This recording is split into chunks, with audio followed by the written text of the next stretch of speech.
I kicked out my husband and his manipulative best friend after he moved her into our house and wanted to sleep in her room. I'm 28, my husband's 30, and we've been married for 4 years after dating for 3. Our relationship was solid except for one thing, his super close bond with his best friend, Fiona. They've been inseparable since childhood, same preschool, elementary, middle, high school, even college, different majors, though. They're always reminiscing about their shared history, and it's impossible to forget because they bring it up constantly. They only drifted apart when they started working, which is when I met my husband. Fiona once told me, half joking, I'm sure that I'm the third most important woman in his life, after his mom and her. Yeah, I'm pretty sure she meant it. I always felt she didn't like me, like I was her rival. When we started dating, my husband introduced her as his oldest friend, and I tried to be nice. But she'd mock my makeup, my clothes, anything, always with these backhanded compliments that left me feeling small. Once, she straight up said my husband has a thing for dumb blondes. Guess what? I'm blonde. You get the picture, she's a piece of work. I tried talking to my husband about Fiona before we got married, saying I had a bad feeling about her. He brushed it off, saying I'd get used to her, that she's not for everyone because she's too blunt and doesn't sugarcoat things. Looking back, the fact that he'd put other women down to make her look better should have been a red flag. But at the time, it felt minor compared to how amazing he was, smart, funny, charming, the guy I'd always dreamed of. I was willing to deal with Fiona because I loved him, and he made it clear he loved me. So, I learned to ignore her snark and not let it get to me. Things got better when she got a boyfriend, Eddie, 4 years ago through a dating app. They were head over heels, got engaged within a year, and honestly, it was a relief she stopped picking on me for no reason. I thought a year was too fast to get engaged, let alone married, but Fiona and I aren't friends, and I knew she'd flip if I said anything. So, I kept quiet. I told my husband, hoping he'd nudge her to slow down, but he was thrilled, gushing about how cool it was that they got engaged around the same time as us. They even floated the idea of a double wedding, which I shut down quick. Fiona and I have nothing in common. She married Eddie a month after our wedding, and everything was fine until recently. 5 months ago, Fiona told my husband she and Eddie were struggling to conceive. They'd been trying for 6 months, so they got tested. Turns out, Fiona's infertile. Their marriage fell apart after that. They tried couples therapy, but Eddie filed for divorce. He didn't want a childless marriage and wasn't willing to waste his life on it. Harsh move, and honestly, I felt bad for her.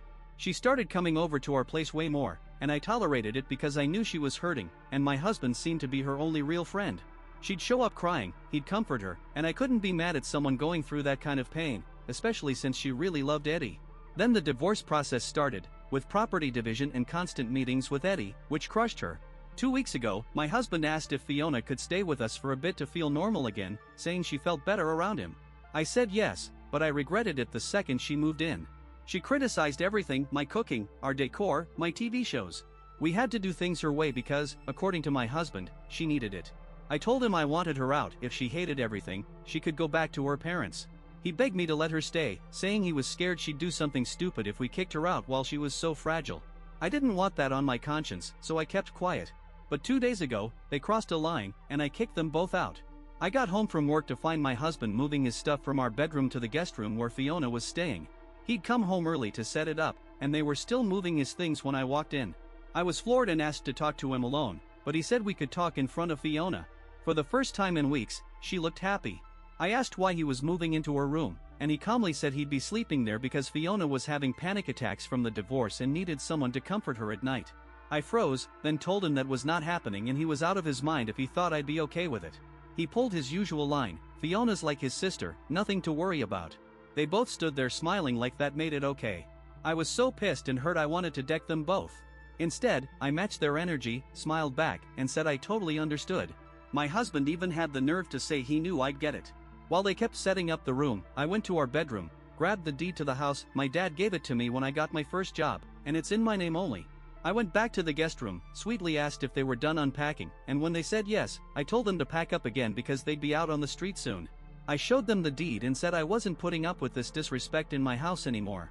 My husband thought I was joking, but when he saw I was serious, he called me ridiculous and said I couldn't just kick them out. I said I could, I was done. I told him he and Fiona, part hysteric, part winner, disgusted me. Fiona started crying, shocker, and he defended her, accusing me of always being jealous because I'm insecure. I didn't deny it, I am insecure, but their twisted relationship caused it. I told them if they can't live without each other, they shouldn't drag other people into their mess and ruin lives like they ruined mine. It turned into a huge fight, but they left. My husband said he was insulted because he loved me, and I was throwing that away over nothing. Fiona, still sobbing, called me jealous and cruel. I didn't respond, I was done arguing. I just wanted them gone. I thought that'd be the end, but nope. Our mutual friends, who never cared about our marriage before, started texting me, saying I was making a big deal out of nothing. They said my husband was just helping Fiona through her panic attacks, and I turned it into drama because of my insecurities.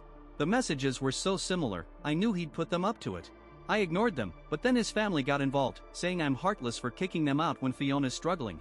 They said I never deserved him, that I always knew I wasn't good enough, which is why I felt threatened by Fiona.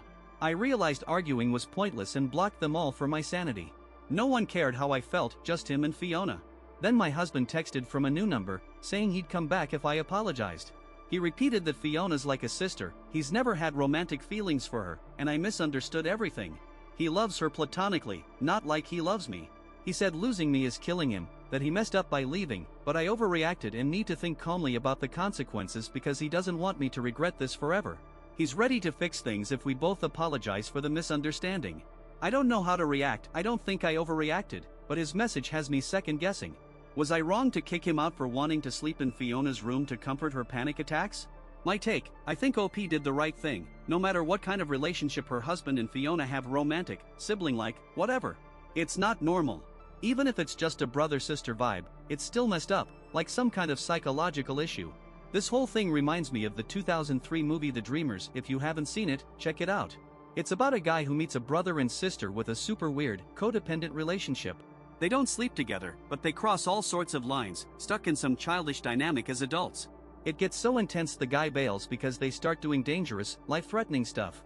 OP needs to run from this guy if he thinks this is okay. What do you think? Did she overreact? Drop your thoughts in the comments. Update 1, I was blind. The comments on my post opened my eyes, I was so naive. My marriage is done. I should have shut down his friendship with Fiona from the start. Even if it meant breaking up back then, it would have been worth it to avoid this divorce now. I don't know how I let it get this far. I guess I loved him too much, maybe still do, which is why I even considered forgiving him. He spent years gaslighting me, saying their friendship was normal and my insecurity was the problem. Years of manipulation, and him wanting to sleep in her room was the final straw. My parents are behind me, saying divorce is the right call, there's no coming back from this. He can't just take back what he said, and I don't think he'll cut Fiona off for me. It's been a few days, and I haven't responded. I don't know where they are, and I don't want to, it wouldn't make me feel better. I deserve someone who puts me first, and he never did. I was an idiot, hoping he'd choose me over Fiona, but I get it now, that's not happening. I filed for divorce, and the papers should be served soon. Thanks to everyone who commented and helped me see how foolish I was, I needed that wake-up call. Update 2, he's still defending her. My husband got the divorce papers a week ago and isn't fighting it. You'd think that'd be the end, but he showed up last night to talk.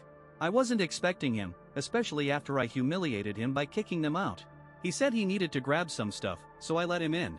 After packing, he sat on the couch and said he wanted to talk. I just waited. He said he won't contest the divorce if that's what I want, but he thinks I'm making a mistake. He swore he's always loved only me and is insulted I thought he'd cheat, especially with Fiona. He said they're staying with his parents, and his whole family's upset I'm throwing him away over nothing. Apparently, his mom wanted to talk to me, but he stopped her because he respects my choice and doesn't want to pressure me through family. That felt hypocritical. He got our friends and family to bombard me with texts, calling me heartless after I kicked them out. I called him out, showing him the near-identical messages from friends. It was obvious someone coached them, but he denied it, saying they wrote from the heart, and he had nothing to do with it. I'm not stupid, it was clearly him. Then he tried to pivot, whining about how hard it's been realizing our marriage is ending.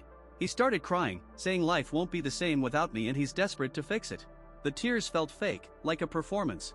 I didn't feel bad and said the first thing that came to mind, I'd reconsider the divorce if he promised to never see Fiona again.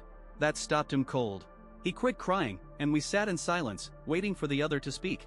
To be clear, I had no intention of staying. Even if he agreed, I was done either way. But, of course, he didn't agree. He argued I was being unfair, repeating the same old script. She's his oldest friend, like a sister, and he can't abandon her, especially now when she's struggling. Apparently, it's fine to abandon me, his wife, who he vowed to prioritize. I cut him off, saying that's exactly why I'm leaving. He chose her over me, even when given a clear choice. He had no comeback, just got up and left. Now I'm just waiting for the divorce to move forward. Update 3, he's still clinging. It's been a few weeks since my last update, and we had our first court date today. Per our state's laws, we have to wait at least 6 months for the divorce to finalize. After the hearing, my husband approached me, saying he's willing to wait the full 6 months if it means I'll come back. I was stunned he's still trying, especially after weeks of no contact. I thought we were done talking since it's gone this far. But he tried to reconnect.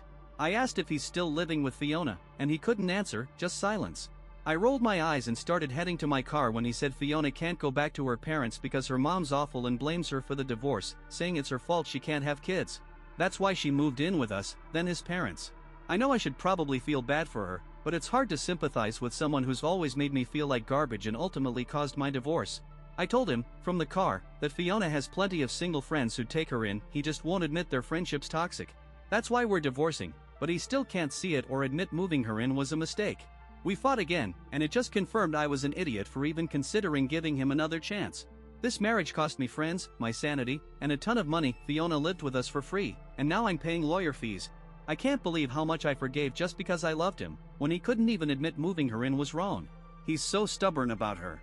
I'm glad we're divorcing, he can be with the woman he really loves and stop wasting my time. I hope he gets that and stops chasing me. Update 4, he finally gets it. Something wild happened. I still can't believe what my husband said about Fiona. We saw each other a few days ago, and I didn't expect him back so soon. But he showed up to admit he was wrong and I was right about everything. He apologized and acknowledged his mistakes. I never thought I'd hear that. I got home from work, doing my thing, when he started ringing the doorbell like a maniac. When I opened the door, he barged in, clearly worked up. I thought he was here to fight and was ready to call the cops to get him off my property. But then he started crying real tears this time, not the fake show from before. I dropped what I was doing to calm him down. I'm not heartless, I'd do the same for anyone, even Fiona. Once he settled, he spilled everything. He took a day off work, depressed about the divorce, and Fiona came to his room to comfort him. But instead, she started flirting with him, something she'd never done before. He told her he wasn't in the mood, but she kept pushing, trying to get close. That's when he drew a line. He realized I was right about her all along. He saw her as a friend or sister, but she'd been trying to make moves on him. They had a huge fight. She accused him of leading her on for years, then betraying her by marrying me. She packed up and moved back to her parents. He came to apologize, saying he took me for granted and doesn't deserve someone like me. He said the divorce might be the wake-up call he needs. We talked, and I believe he was telling the truth about only loving me and seeing Fiona as a sister.